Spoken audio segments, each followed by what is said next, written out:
What's up, everybody? Welcome back to Conflicts of Interest. This is episode 57, and I am the host, Kyle Anslone. Today, returning to the show is Connor Freeman. He's a writer at the Libertarian Institute. Been on a couple episodes of the show recently, and we got, man, I have so much news to talk about today. We have impeachment and then an actual impeachable offense to talk about. Just overreaction to all kinds of stuff that needs to be talked about and discussed as the government is looking to, I think, vacuum up some new powers and launch a new war. This one being a war on domestic terrorism here. So, Connor, a lot to talk about today. Just before we start getting into the news, I want to take a minute to thank the sponsor of the show and recommend everybody check out their great products. That's Paloma Verde.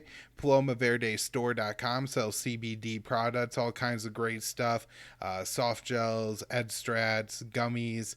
All their stuff is lab tested, so you know that you're getting, like a dose of a vitamin, not going to the head shop and getting a gummy worm that sometimes seems to have everything it says and sometimes not quite so much. So think about checking out PalomaVerdeStore.com, getting your CBD products there. Use promo code PEACE, PEACE at checkout, and you'll save some money and let them know you came from the show.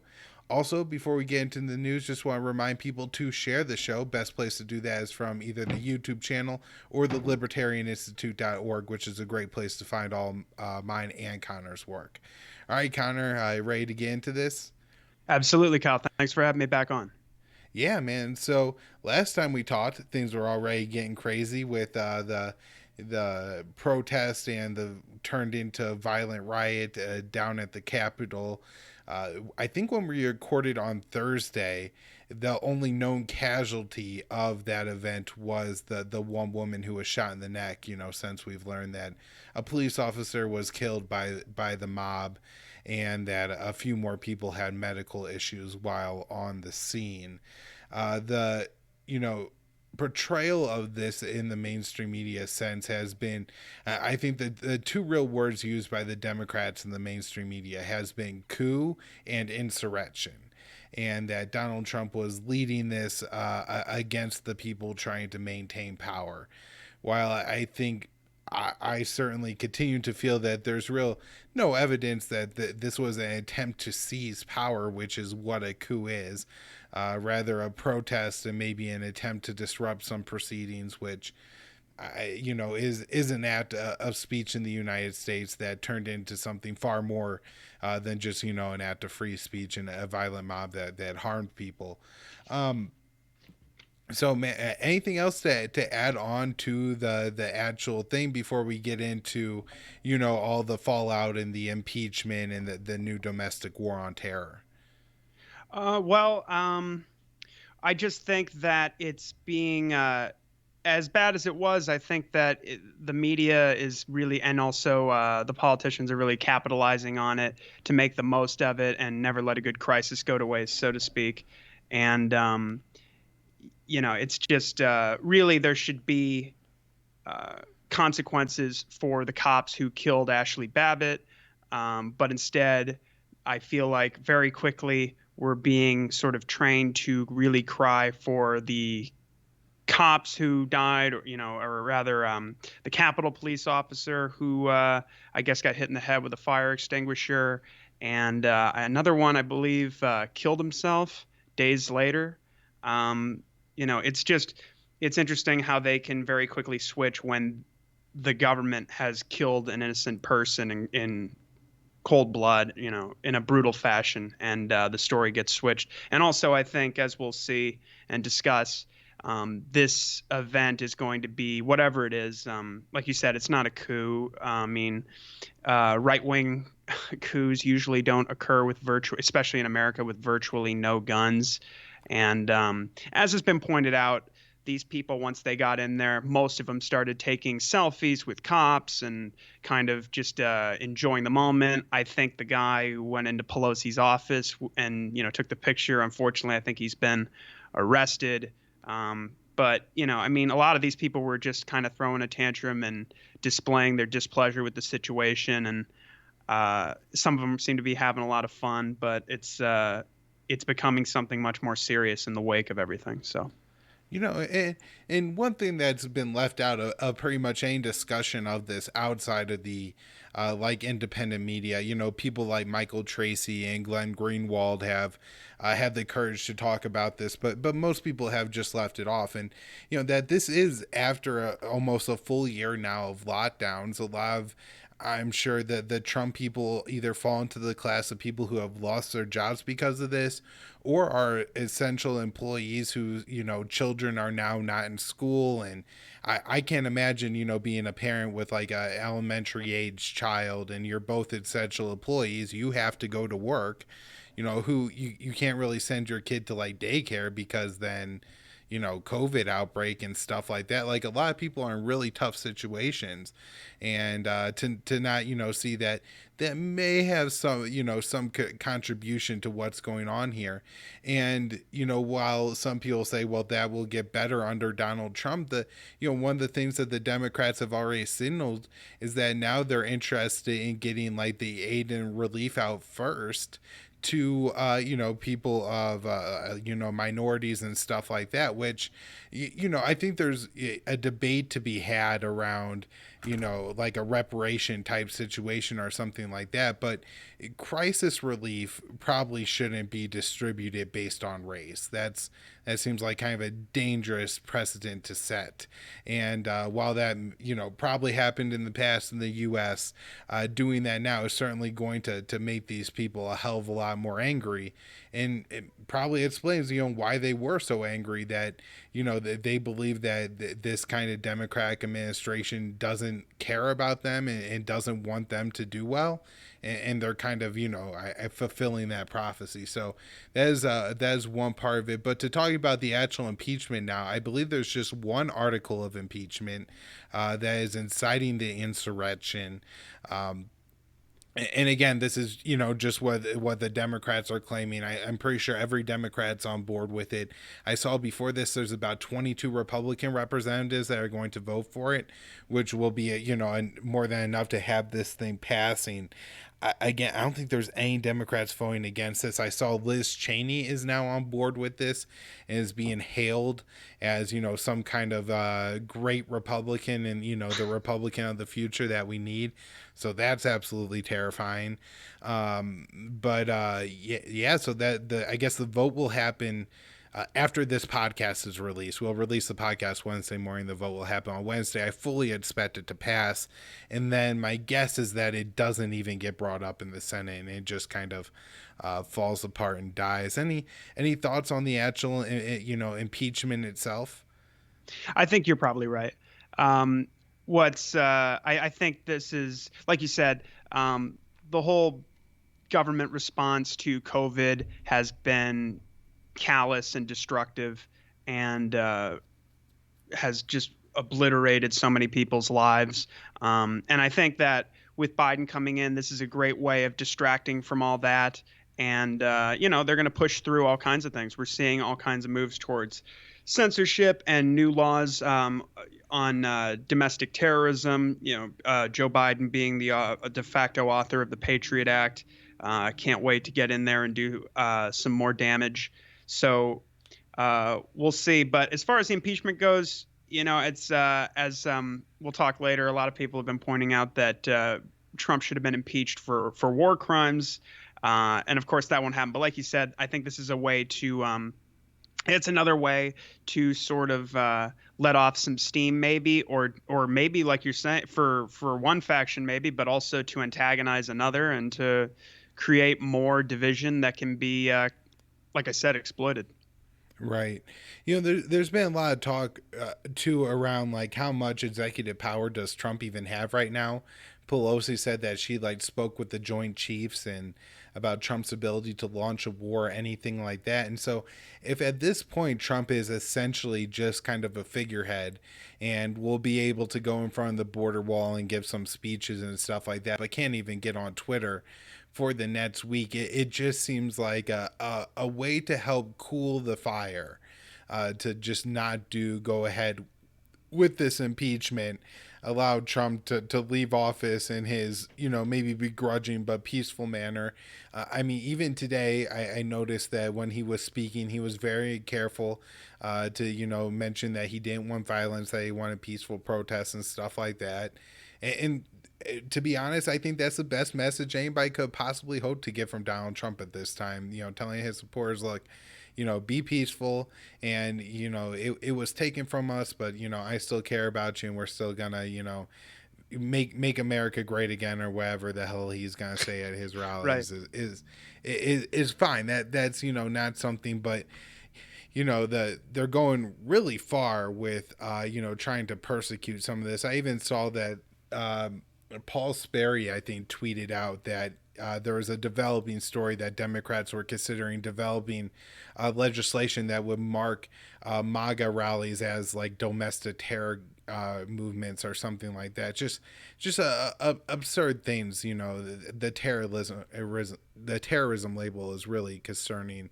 Um, Sure. And Dick Durbin, I believe, is the senator behind that, and he is the one who just the other week was saying uh, the unproven allegations that Russia did the SolarWinds hack. He called it what, a virtual declaration of war or something like that. sure. This guy gets around. So I thought that was an incredible escalation, what you're saying. So we'll have to see what comes of all of that. I haven't seen much on it since Paul Sperry put that out. And some of the articles I looked up were pretty. One was on like a right wing site called like the Illinois Review and was very kind of vague. And then I haven't seen much more on it since, but it's definitely something to keep an eye on.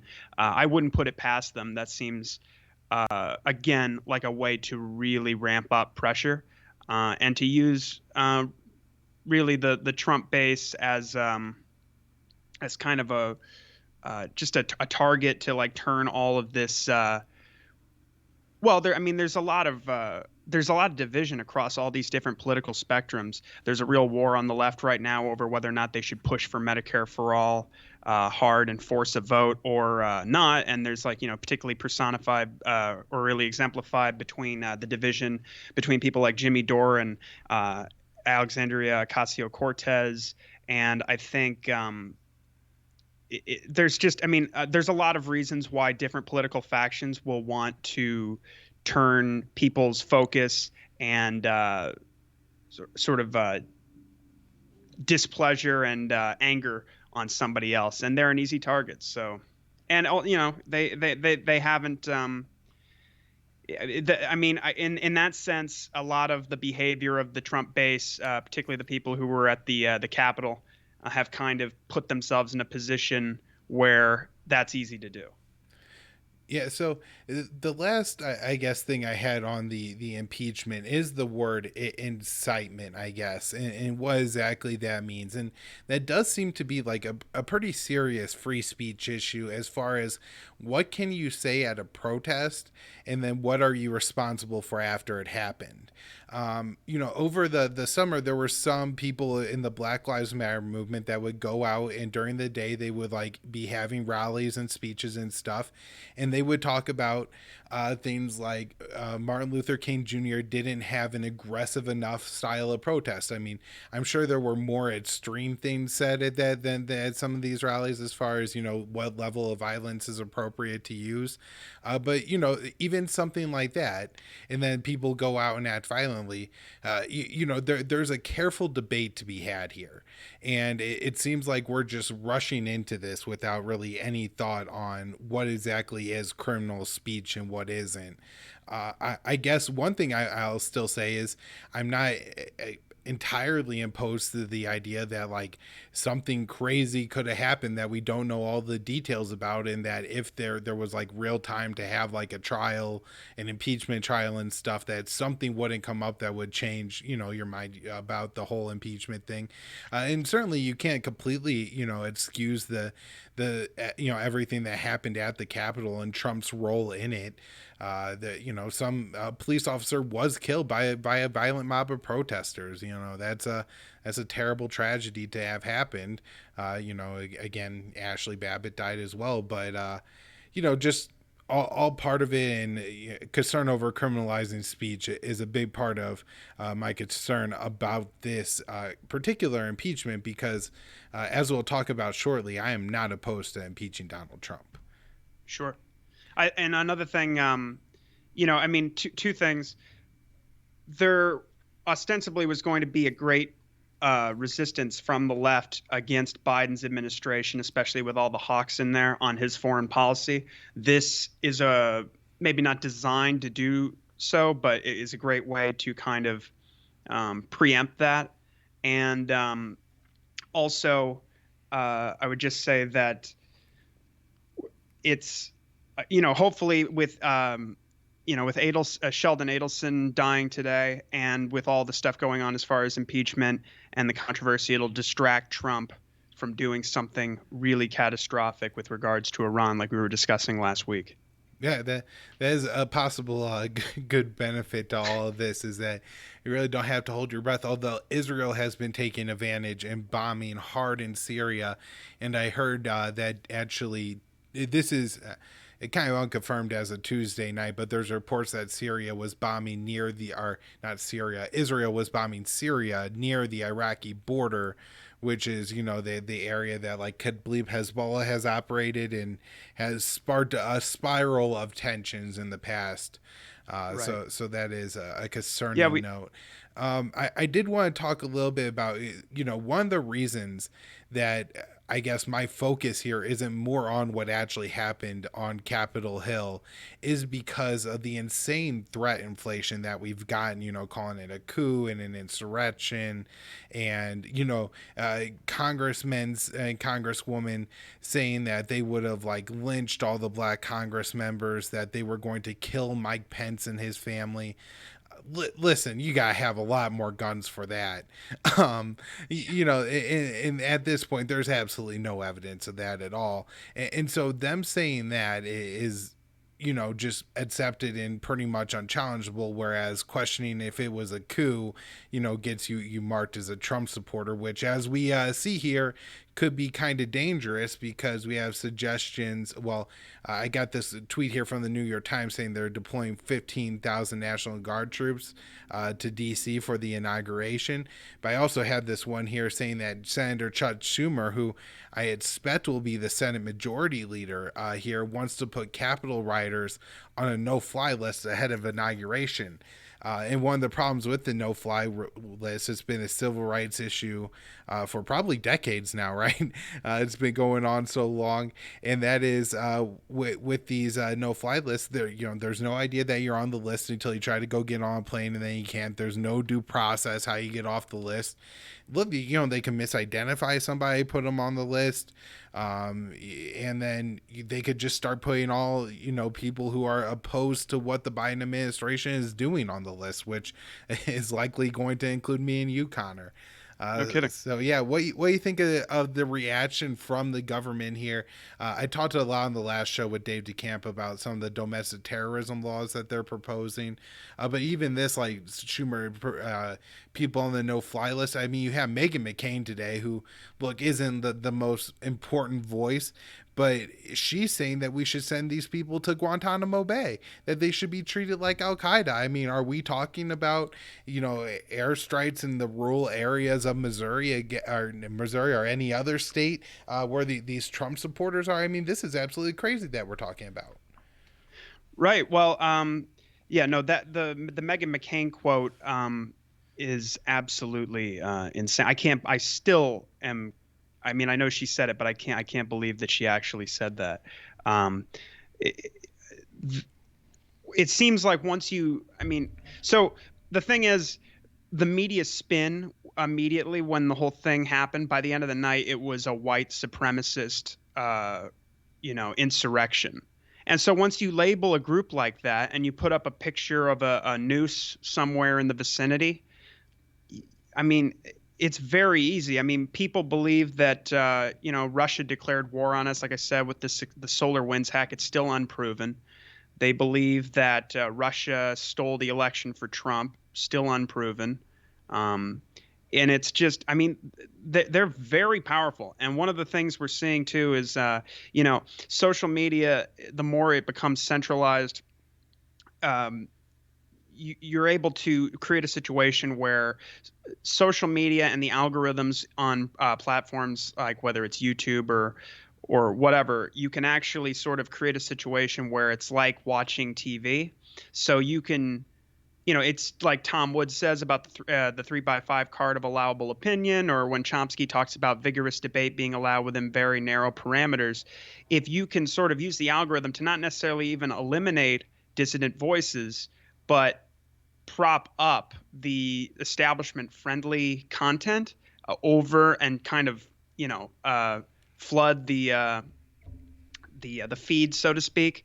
It's very easy to just kind of put this rhetoric out there and get people all juiced up over what are essentially lies, because that was not a white supremacist coup. I mean, I probably disagree politically on probably everything of the majority of the people who were there if I had to talk to them, but they're not, like I said,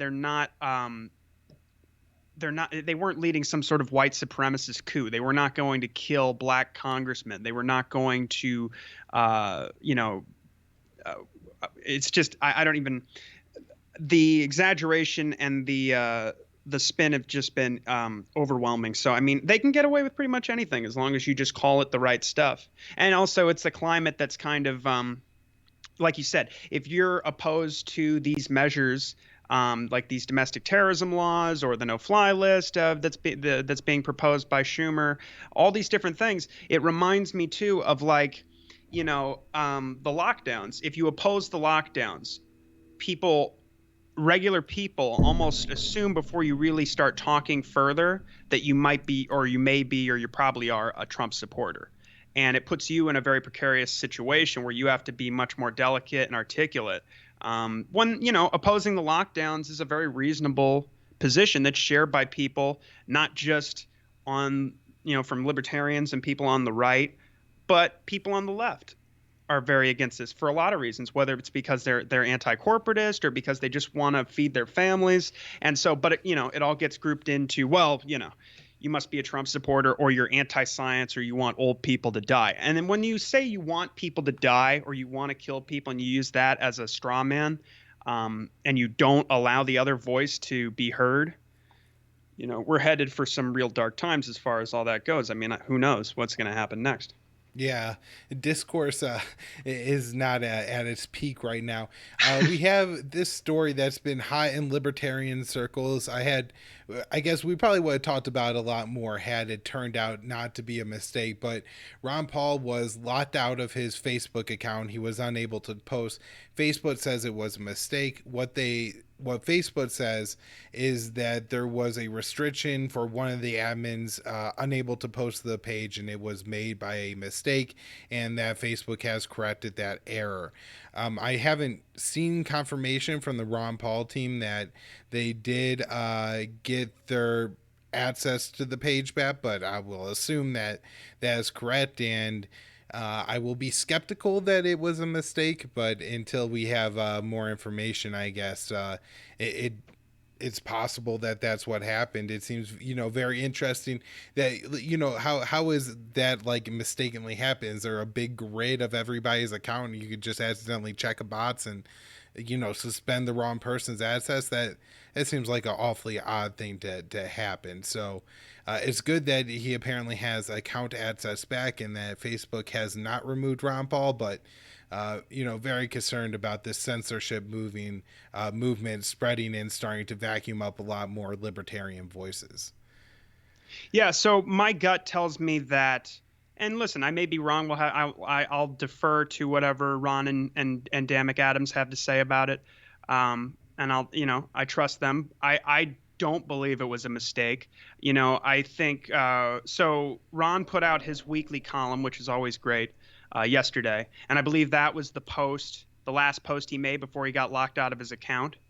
And I don't remember exactly what they said the reason was, or if he mentioned that in the reports on Twitter. I think you had those up a moment ago, but I didn't get to read it again. But regardless, I'll just say, like you said, randomly locking somebody out of their account. Well, yeah, it just happened to be Ron Paul, the man who personifies the anti-war movement in America more than maybe anybody ever.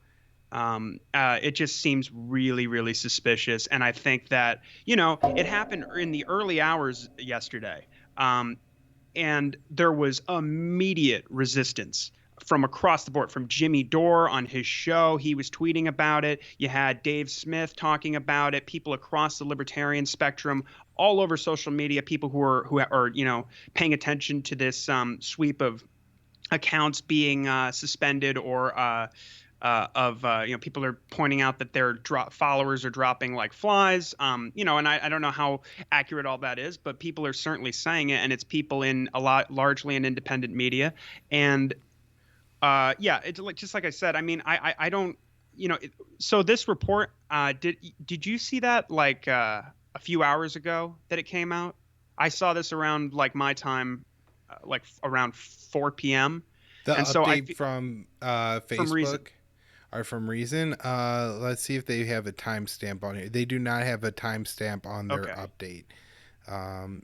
Maybe 3:45. Oh, it says, yeah. So yeah, see, so that's like more than 24 hours. I think that they probably encountered a lot of resistance and turned around and they said it was a mistake. But like I said, you pick a name out of how many people are on Facebook. You happen to get Ron Paul and you locked him out of his account by mistake. That just doesn't sound right at all. Right. And as we've seen, we'll see later. I mean, he's been targeted by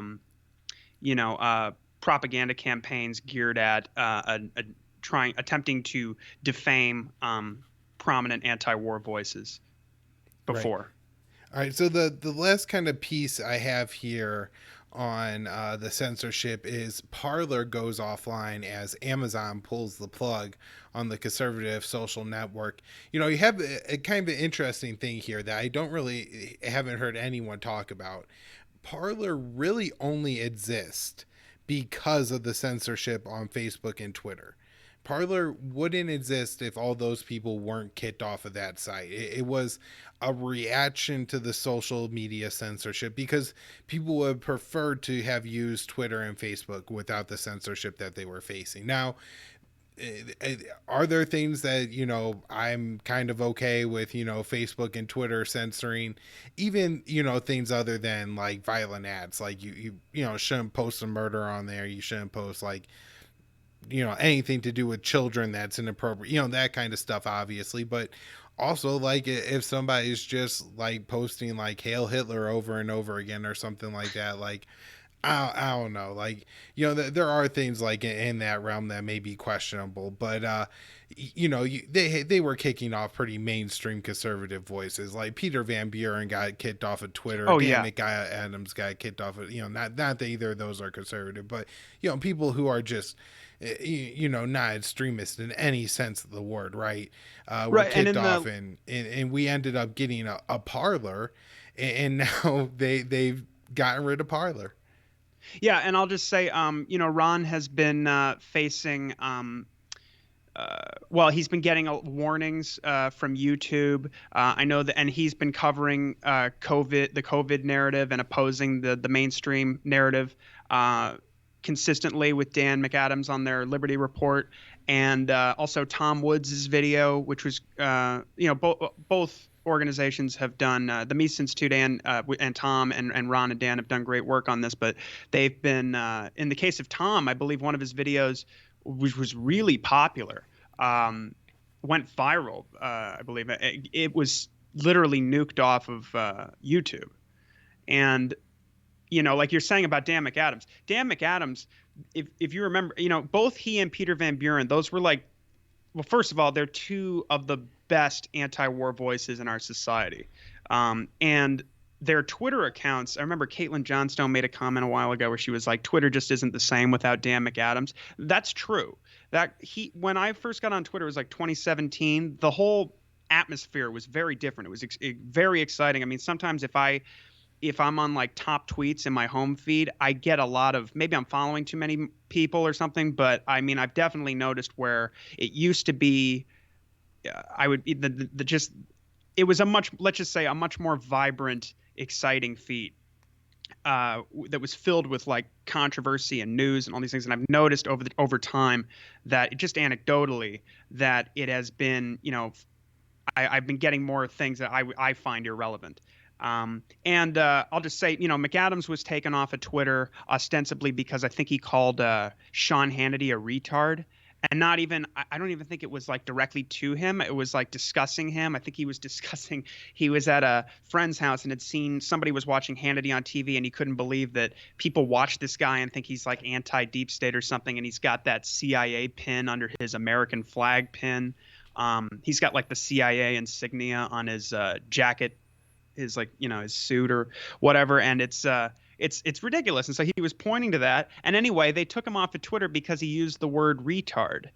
And that's not why they got him. That's, of course they were after him because he's one of the best voices against the Syrian narrative, against Russiagate. He's fantastic. And Peter Van Buren got into a spat with one of these blue checks, and they took him off of Twitter, this great State Department whistleblower, this, brilliant author, anti-war activist. They took him off because of some of the things he was saying. Well, you can find, like you said, I mean, I think I saw the footage of the woman getting killed on Twitter, of Ashley Babbitt. I think I saw that on Twitter originally. You can do that. You can, the rhetoric on Twitter is often, I mean, nothing really like shocks me anymore, but it's pretty, there's a lot of, let's just say there's a lot of profanity. You can get away still with saying, as long as you're not opposing power. And even if you are, sometimes people seem to be able to get away with saying some pretty controversial, outlandish things. Right? No, They there's took out Peter definitely and Dan for another reason. there's definitely a protected class on Twitter that doesn't, it isn't strict to everyone, but people like Rand Paul could get threatened. If you look at some of the comments on some of the AOC posts, like some of them are threatening, like pretty open threats. And I don't think she's somebody they are as concerned as protecting as much than like some of the journalists or Sean Hannity. And so it's very interesting who gets real protection on Twitter. But I really want to move on here, Connor, and talk Sure, about sure. Yemen, because this is really the worst thing happening right now. And while it's important to talk about all the impeachment stuff, because that's going to have huge impact on the United States going forward, and I think our ability to speak out and be dissident voices to the U.S. government. But if we're just talking about life and death, especially in the coming months, what's happening in Yemen is absolutely catastrophic. I mentioned this on the show, and I guess I was really just hoping it wouldn't happen, because what else do I have to say about the conflict in Yemen? It's just a horror show. It's a complete horror show, and they made it worse, and for absolutely no reason. And so this piece is by Dave DeCamp at antiwar.com, titled "Aid Groups Sound Alarm Over the Houthi Terror Designation." What happened was Secretary of State Mike Pompeo announced the Trump administration's intention to designate the Houthis as a foreign terrorist organization. Aid organizations have been warning of the grave consequences the move will have on Yemen's food insecure population. So, I'm pretty sure my audience is fairly familiar with the fact that there's essentially a genocide going on in Yemen. I mean, I guess you could debate whether or not that's a perfect term for what's happening. And maybe in some cases it's a little bit extreme, but at least 250,000 people have been killed in this conflict, and that's a very conservative estimate. It's a war where they've indiscriminately bombed things. Martha Mundi, an expert on this, has described it as a war against Yemen's food supply system specifically. They've bombed farms, tractors, flocks of sheep. They bombed horses in their stables, schools. Literally, school buses packed with children have been blown apart by U.S. bombs in this war. And yet the U.S. remains committed to the Saudi side. And what this move will do is it will further strain the aid system in the northern portion of Yemen, which is 70 to 80% of the country's population, and make it that much harder for those people to eat. And so I don't know about you, Connor, but impeachment sounds like a pretty damn good response to killing all these poor Yemeni people. What do you think? I think impeachment is would he'd be getting off easy. I mean, uh, Well, they could try him for the war crimes later, but let's just get him right, out of yeah, but office yeah, no, first. of course, if you're going to impeach him for something, impeach him for Yemen to me is first of all, it's a I believe I've heard that it fits the UN definition of genocide. You're deliberately causing a famine, like you said. The scenes inside Yemen, you've got children and adults who look like they're a scene, like it's a scene out of Auschwitz or something. Just all skin and bone, literally. And then you're bombing waterworks and sewage facilities, which is they did this in Iraq in the first Iraq War, and then they kept the sanctions on for until shock and awe, until the invasion in '03. Uh, and estimates range from anywhere from hundreds of thousands of people to a million people that died in Iraq during that time. And they were blocking medical imports, oil exports, spare parts to repair destroyed electrical grids, and delivery trucks. Um, there was a cholera epidemic in Iraq as well during that time. And it so when you bomb waterworks and sewage facilities, what you're doing is you're deliberately poisoning the water supply, and these people can't get clean water because the Saudis and the U.S. Navy and the Air Force have imposed virtually a full blockade on Yemen from the air, land, and the sea. They're blocking food, fuel, medical equipment, medicine. And at the same time, they're bombing them to smithereens. We've sold the Saudis, just billions and billions of dollars. I believe they were the biggest buyer of arms from, I think, 2015 to 2019, and the U.S. was their main supplier. Uh, like you said, a quarter of a million people nearly have died, and like we've discussed, I think that's probably a conservative estimate.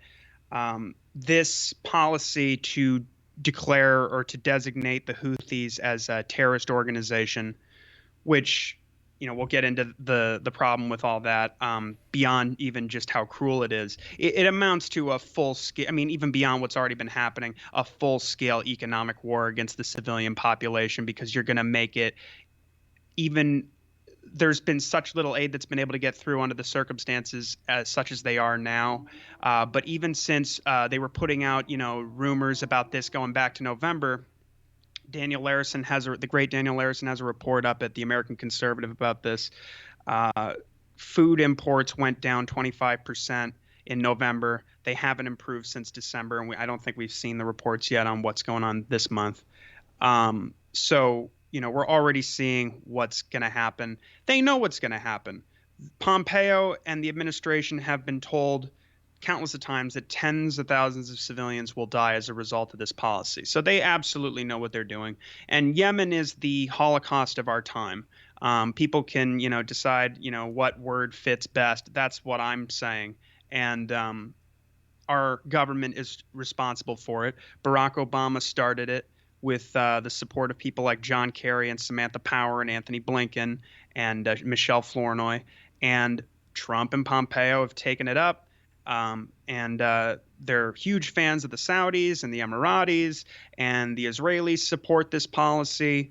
As we talked about last week, leaning on the Senate to ensure that these arms sales went through to the UAE. Trump is selling just the other day, there was a piece up from Counterpunch at antiwar.com about how right now, and I didn't even realize the arms sale was this big, but I guess Trump is pushing through another arms sale to Saudi that totals like $500 million.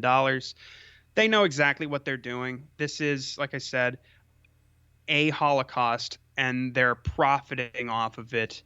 Like, it's just, I mean, to the tunes of billions of dollars. It is the worst thing happening in the world. There is no dispute.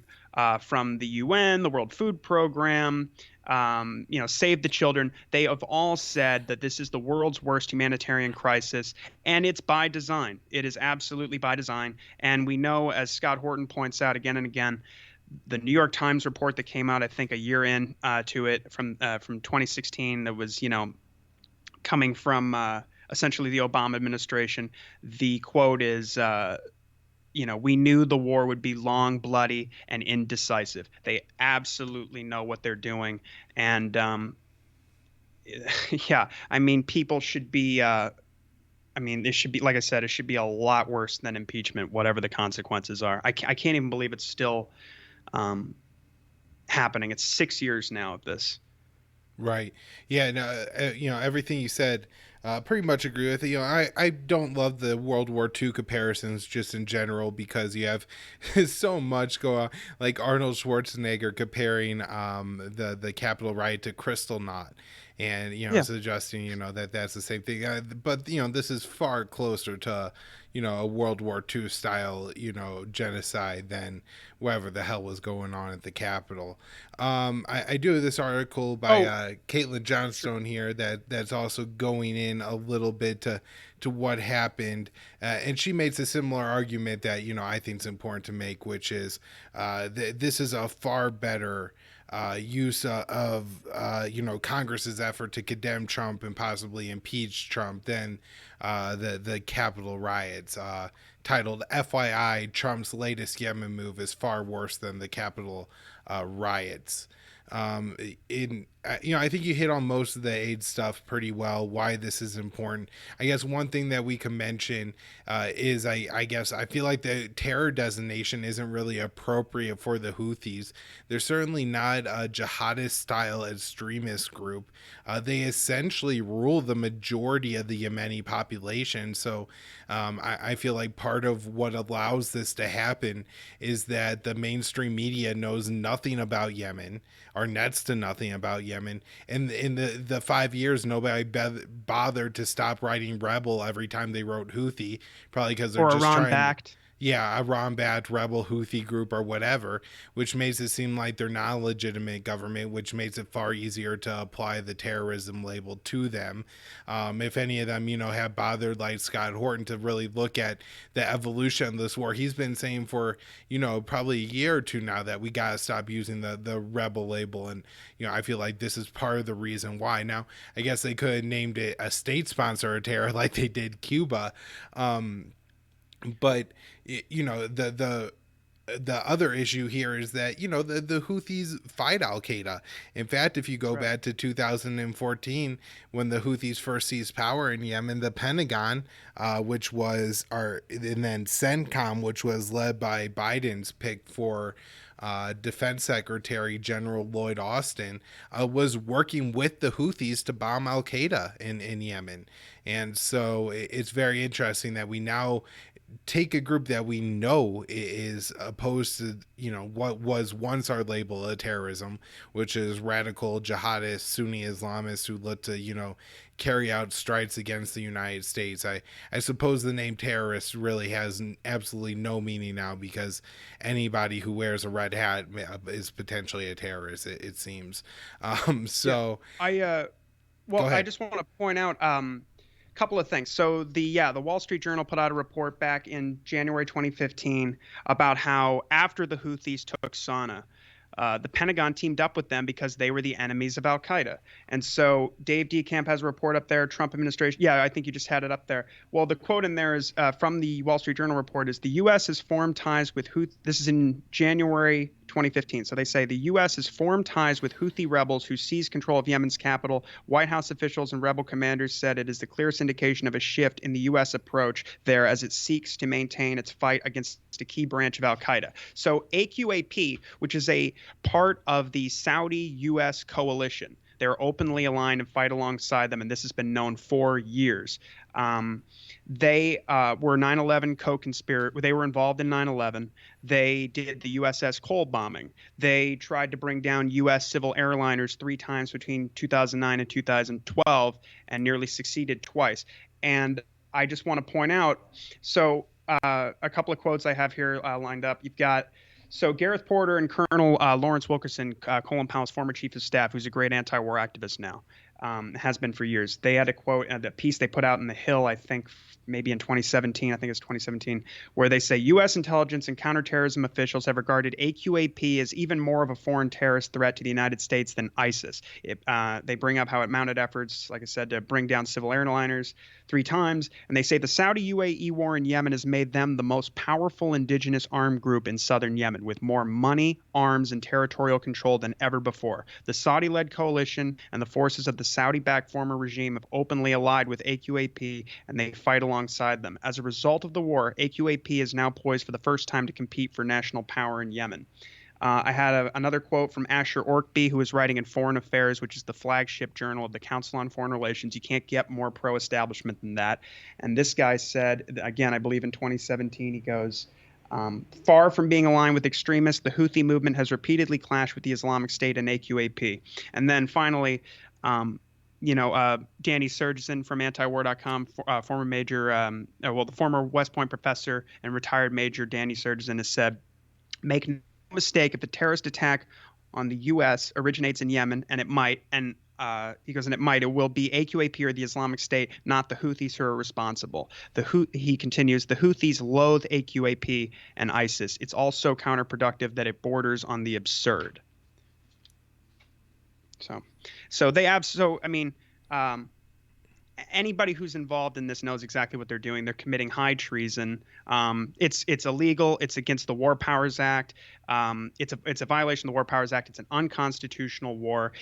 It's the Obama and the Trump administrations, when they've actually been pressed to provide some sort of even quasi-legal justification for it, they've cited the AUMF after 9/11 that said that they could target Al-Qaeda and their associates who conducted the attack on 9/11, and they're fighting on the side of Al-Qaeda. And again, everybody's known this for years. The anti-war movement has said it an infinite number of times, but that's okay, because you know what? Donald Trump is a Putin puppet, and that's the treason everybody's talking about and is still talking about.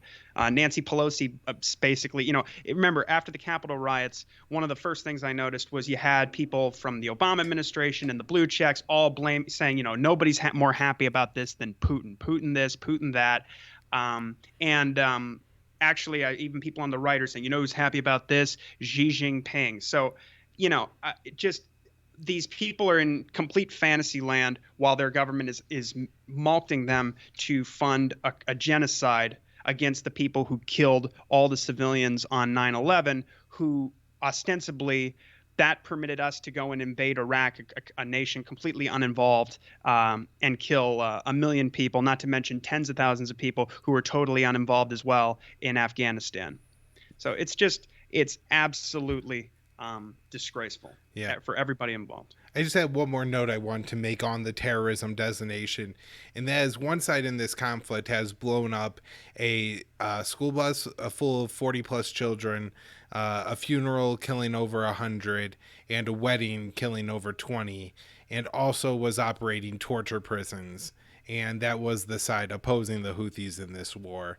And so while the Houthis may do some terrible things, I know they use widespread use of landmines, and that kills a lot of civilians.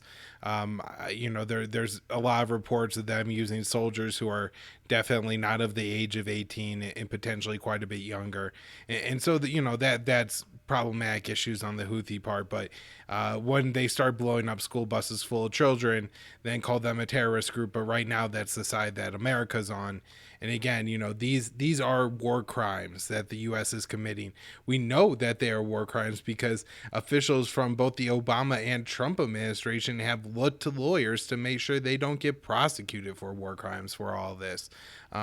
It's very interesting that all these Obama administration officials who are supposed to be these, very moral people have spent more time during the Trump administration trying to cover their ass for the war crimes in Yemen than actually trying to rally support to end that war. So it's really, really terrible. Any last words on the Yemen situation? Yeah, absolutely. So, Blinken is the successor to Mike Pompeo, and Blinken may end up being just as bad, if not worse. It's hard to believe anybody could be worse than Mike Pompeo, but you know what? The American government continues to surprise me with how callous they can be with respect to people like the Yemenis. And so I just have a report here from Dave D. Camp, again at antiwar.com. The article is Joe Biden's Interventionist Secretary of State pick. And so the section on Yemen says, in 2015, Blinken facilitated an increase in weapons sales and intelligence sharing for the Saudi-led coalition after it intervened in Yemen to fight the Houthis. Quote, we have expedited weapons deliveries, we have increased our intelligence sharing, and we have established a joint coordination planning cell in the Saudi Operations Center, Blinken said in April 2015. And in 2018, Blinken joined over 24 former Obama administration officials and signed a letter calling for an end to U.S. support for the war in Yemen. But in 2019, Blinken's name was noticeably absent from a similar letter that included other Obama-era officials. So, we'll have to see, but I think that's pretty glaring. His name is a pretty glaring omission from the letter, and I wouldn't be surprised if they keep doing it like you're saying. So. Right. Well, too bad they didn't bother to impeach Trump over that, because that certainly would have made sure Biden, God, I keep doing that, ended that war. The last thing I kind of wanted to mention, just to tack onto the end of the Yemen thing, is not only is Yemen receiving this a designation, but also Cuba is being designated a state sponsor of terrorism. From what I could tell, this seems to be a ploy by the Trump administration, and I don't even know if Trump understands the tactics that would go into this. If this is kind of Mike Pompeo's doing, he seems to have a very dangerous hand in things right now. But he has announced that we will redesignate Cuba as a state sponsor of terror. They were taken off the list during the Obama administration. I think in 2015 or 2016 they were removed from the list. There's nothing that has happened, committed by Cuba since then to suggest that they would be supporting terrorist groups. They provided, right? I mean, isn't the accusation that like they provided intelligence or something to the Maduro government to help them thwart that U.S. coup attempt? Right. Well, and then there's some, they say that, what a crime. The other Cuban like soft power, things like sending doctors. They were trying to negotiate a peace treaty between Colombia and one of the armed resistance groups of the Colombian government. And so this would essentially be like the U.S. now possibly like designating, let's say, the Qatari government as a state sponsor of terror, because they've been facilitating the talks between the Taliban and the Afghan government. Now, there may be other reasons to look at the Qatari government as a state sponsor of terror, but that's kind of what's going on here. They're just mediating this agreement in Cuba. And so it's pretty ridiculous to name them a state sponsor of terror here. My concern is the political like situation being set up here, where if Biden's going to improve the situation in Yemen and Cuba and with Iran, and potentially say the JCPOA with Russia, that's going to require removing sanctions in most of those cases. And if we saw and learned anything from the start of the Trump administration, the Congress will do everything in its power to prevent the president from removing sanctions. And so it could be a real uphill battle for Joe Biden. Now, this isn't me trying to make an excuse for Joe Biden, because I think he should absolutely just focus on removing the sanctions, give a big middle fingers to the Republicans, say, no, your guy unilaterally put these on, I'm taking them all off.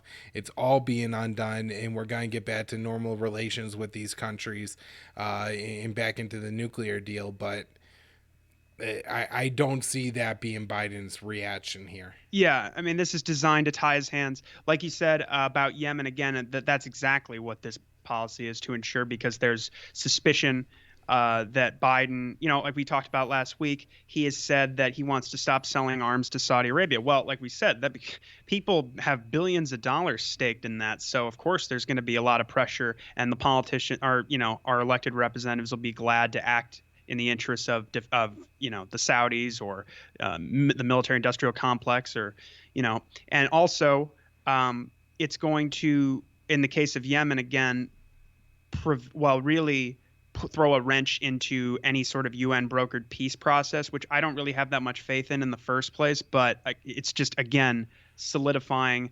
it's really going to make that nearly impossible unless the designation, like you said, is upended by Biden, which, of course, there's going to be so much pressure not to.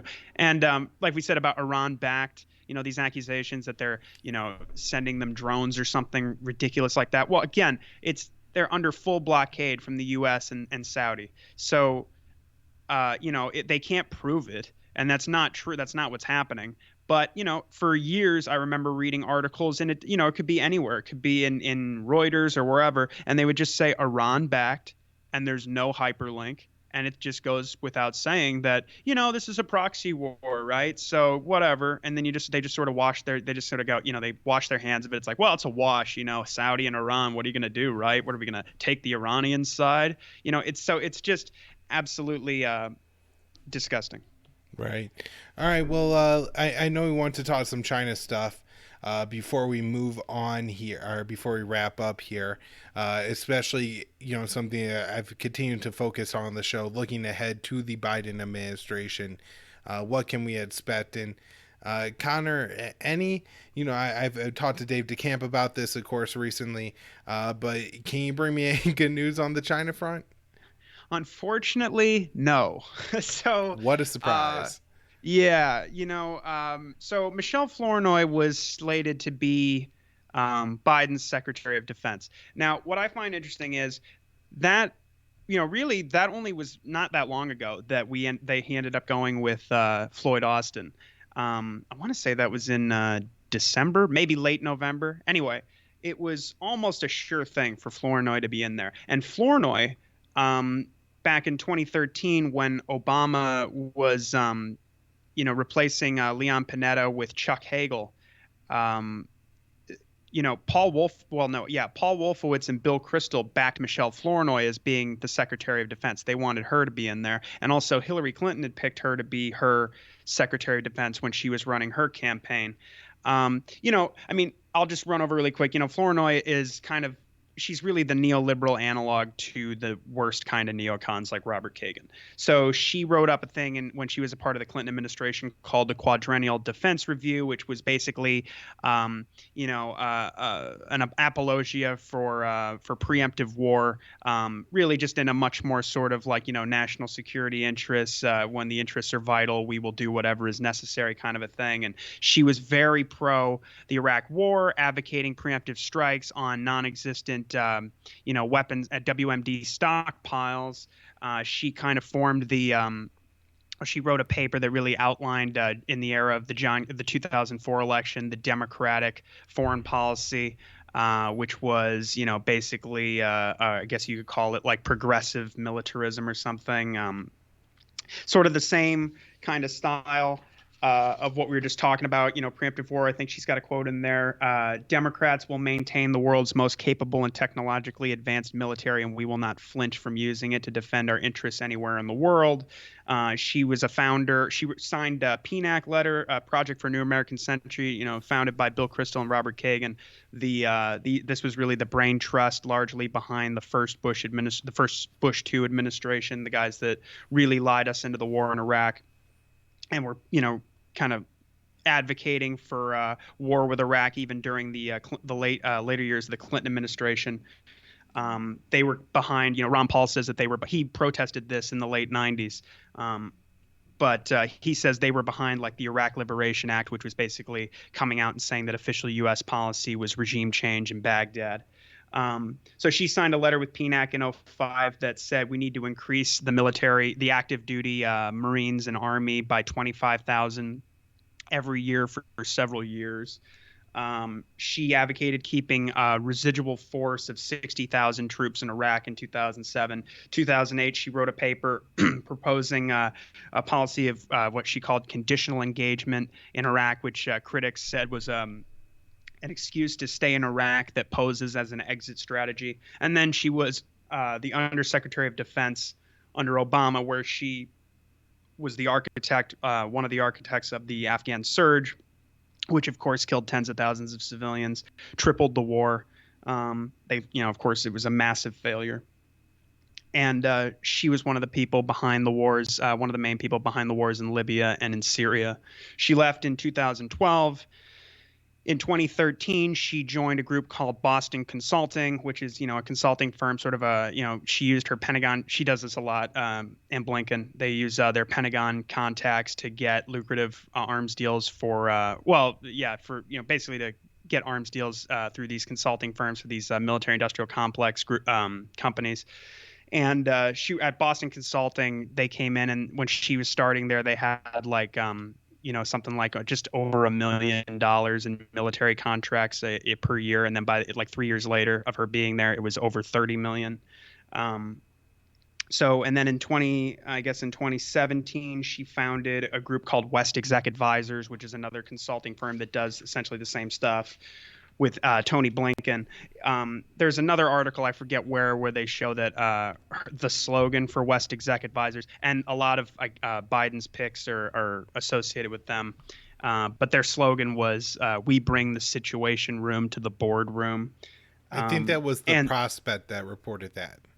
Oh, okay, yeah, that line stuck in my head. I just couldn't remember where it came from, and yeah, so she's a massive China hawk. We'll get into that in 1 second, but I just want to point out. So we talk about, a lot of people, I think, believe that the neoconservatives have sort of fallen out of favor. I mean, largely speaking, I think they have with the general public, but I think people are still really conned by people that pose as sort of some sort of opposition to the neocons, whether it's, it could be Bernie Sanders or Steve Bannon, Ilhan Omar, Tulsi Gabbard. They all, even if they don't take the whole package that Hillary Clinton and John McCain advocate, they still support either they'll support neoconservative foreign policies. With Tulsi Gabbard, it's unending war against any Sunni with a rifle, a perpetual war against terror. You've got Bernie Sanders supporting illegal airstrikes against ISIS in Syria. He advocates for what is the quote, phasing out Assad and sanctions on Russia. Steve Bannon has that think tank with Frank Gaffney, the Committee on Present Danger China. He's one of the biggest China hawks in our society. He advocates for regime change. And of course, Donald Trump is, I can understand if people don't want to call him a neocon because he's not Richard Pearl or, whatever, but he governs like a neocon, and his cabinet has been full of neocons. Especially when you look at his Iran policy or his China policy, it has neoconservative written all over it. So I wanted to point out, in 2016, Flournoy wrote a report for the Center for New American Security with Robert Kagan, Eric Edelman, who is on the board of directors of the Foreign Policy Initiative, which was kind of the PNAC of the Obama administration. It's now defunct. And Stephen Hadley, the Bush II National Security Advisor. And they advocated for a foreign policy for Hillary Clinton, a foreign policy, and they're outlining what the foreign policy for Hillary Clinton's administration will be, and how it will differ from Barack Obama's. And so in the article that we're looking at, they talk about how what they were saying was, we need higher military spending, arms shipments to Ukraine, renewed military threats against Iran, and more aggressive military action in Syria and Iraq. And as Medea Benjamin and Nicholas Davies point out here, those are all policies that the Trump administration adopted. And so I just want to, make it clear to everybody that we still have neocons, very prominent neocons. You can't get more prominent than Robert Kagan. As far as that goes, and he's supposedly, I'm sure he's very on the face of it, like Bill Kristol, they're very opposed to Donald Trump. His rhetoric or whatever their problem is with him. They got what they wanted. They sure did with his foreign policy. We're arming the Nazis in the Ukraine government there with their coalition, sending the Javelin tank missiles from Raytheon. And of course we all know what happened with Iran and then bombing Syria and occupying Syria indefinitely. Of course we know they killed Soleimani in Iraq, and they've been bombing Iraq. And so anyway, and of course the budgets have gone up, of course. So, Flournoy, when it comes to China, she so she basically says that we have not followed through on Obama's Asia pivot. She thinks that we should have more planes in the skies and more warships, like in the South China Sea, for instance. We should be doing more phone ops. She has said essentially that we need to have more troops in East Asia. And so they get into some of the numbers here. So she says basically we don't have enough troops in East Asia. But so I guess says, but this obscures the fact that U.S. troops in East Asia have increased by 9,600 since 2010, from 96,000 to 105,600. Total U.S. troop deployments abroad have shrunk from 450,000 to 224,000 during this time. So the proportion of U.S. overseas forces allocated to East Asia has in fact increased from 21% to 47%. Now, she also I guess as Trump has increased troops in East Asia by 23,000 since 2016. And anyway, so she wants us to invest like trillions of dollars. I mean, make massive investments in hypersonic weapons and long-range precision missiles and high-tech unmanned systems. And this is basically what the chairman of the Joint Chiefs, Mark Milley, was saying in the beginning of December, that we need to he says robotic weapons are going to be everywhere in 15 years. We've got to have man-machine teaming and AI and hypersonics to dominate China before they dominate us. And yeah, so it's much the same rhetoric on either side, Republican or Democrat. And then Biden, it says here, I'll just finish off. He's saying that he doesn't see the military budget going down because we're refocusing our attention to potential threats from near-peer powers such as China and Russia. Of course, borrowing from the national security. What is it? The national security strategy. Which is where we switched in 2018 from the national defense strategy from counterterrorism in the Middle East and North Africa to great power competition with Russia and China. And he said he sees there's probably a lot of areas where the military budget will have to be increased. So there you go. I mean, we're getting essentially the same policy. Right. And, even though, again, Flournoy, fortunately, will not be the Secretary of Defense, that doesn't mean that her ideas and the ideas of her fellow travelers aren't deep within the Biden administration. I don't think you mentioned it. Danny Sturgeon's recent piece at antiwar.com was titled "The Neocon Strike Back," talking about Victoria Nuland investing herself in the Biden administration now. And just more and more people like that are getting into the administration. And as you point out, the Trump administration wasn't completely absent of the neocons. Some of the most prominent ones did form up the Lincoln Project and mainly spent the Trump years being never Trumpers. But, Bolton, who's definitely a fellow traveler with the neocons, Elliot Abrams, who I think is more of a straight-up neocon, found themselves in the administration. Pompeo's foreign policy, I suppose, may almost be worse than the neoconservatives. Maybe they don't want to have war with somebody, where he seemed to want to have war with just about everybody. But yeah, and Nikki Haley. But now it seems like they're really turning up. The neocons have found a new home in the Biden administration. So do we have anything else on China or anything else to cover? Yeah. So as far as we got more bad news with regards to Taiwan. So since George H.W. Bush sold, I guess, 150 F-16s to China, because it's been such a delicate issue with respect to U.S.-China relations. They have not sold. The Clinton administration, the Bush administration, the Obama administration did not sell these upgraded F-16s and these these longer-range air-to-ground missiles that, for instance, Project for a New American Century, and particularly Paul Wolfowitz was advocating for these arms sales back in '99. But what happened was in 2018, a guy named Randall Shriver, who was the assistant secretary, who became in early 2018 the assistant secretary of defense for Asian and Pacific Security Affairs. He got in there, and he's got so he and Richard Armitage, who's a former Bush official at the Pentagon and the State Department, they have two think tanks they've worked together on. So when Armitage was in the State Department and in the Bush II administration, his chief of staff was this guy, Randall Shriver. Randall Shriver is sort of known, how Biden is Israel's man in Washington. He's sort of, they don't call him this, but he's effectively Taiwan's man in Washington. And he's got a consulting firm called Armitage International, where uh, they were where he and Armitage were receiving basically, well, consulting fees from like Boeing and and Raytheon, who were hoping to get these arms sales for Taiwan. And Shriver's a longtime advocate of these policies. He was actually, after he was the chief of staff for Armitage, he became the assistant secretary of state for East Asian and Pacific Affairs. And Shriver's one of these guys who believes that Taiwan should be treated like a sovereign, independent nation, which is obviously like, if they force independence or they really go ahead and recognize Taiwan, which to your point about Pompeo, it looks like Pompeo may be going in that direction by lifting these protocols that have, for decades prohibited high-level contacts from military and other officials with Taiwan, and sending the UN ambassador over there as the third big visit from a high U.S. official. We already had I think the Undersecretary for Economic Affairs and the Health Secretary earlier last year.